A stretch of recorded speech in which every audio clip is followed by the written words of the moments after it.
Any language, जस्तोसुकै language पनि हामीले भगवानलाई प्रयोग गरेर भगवानसँग हामीले बोल्न सक्छौँ। जस्तो कि उदाहरणमा हामी देख्न सक्छौँ कि चराहरू आफ्नै स्वरमा भगवानसँग कुरा गर्न सक्छन्।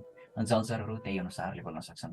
सो किनभने भगवान सबैको हृदयमा हुनुहुन्छ, सबैको हृदयमा हुनुहुन्छ र भगवानले यो सबै कुराहरू बुझ्नुहुन्छ।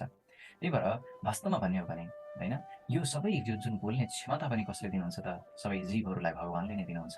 त्यही भएर सबै जीवहरूको आफ्नै स्वतन्त्रता भन्ने चाहिँ कहिले पनि हुँदैन र यो भगवानले पनि भगवद्गीतामा चाहिँ बताउनु भएको छ कि सबै किसिमका चाहिँ ज्ञानहरू उहाँबाट आएको भनेर। त्यही भएर therefore the knowledge required to speak has also risen from him.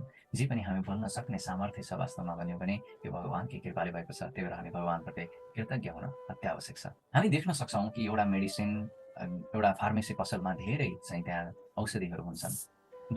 But हामीले if we check them carefully after a few years, then we will see that most of those medicine have expired. केही समय पछाडि चाहिँ हामीले हेऱ्यौँ भने त्यो सबै वर्षपछि ती सबै चाहिँ तिनीहरू एक्सपायर हुन्छन् होइन। सो अब हामीले जब त्यसको एक्सपायर भइसके पछाडि हामीले त्यसलाई ग्रहण गऱ्यौँ भने, त्यसलाई लियौँ भने त्यसको कुनै पनि फाइदा हुँदैन, उल्टै हानि पनि गर्न सक्छ कहिलेकाहीँ त। सो जसको कारणले गर्दाखेरि हामीले यो बुझ्नुपर्छ कि यो कलियुगमा चाहिँ धेरै त्यस्ता चाहिँ अभ्यासहरू हुन सक्छन्, जस्तो कि हामीले विभिन्न कर्म ज्ञान लगायत अन्य योगहरू पनि छन्।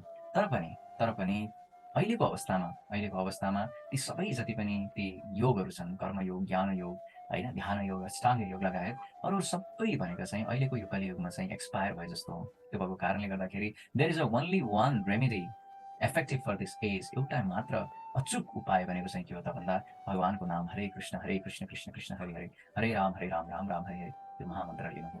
हरे कृष्ण।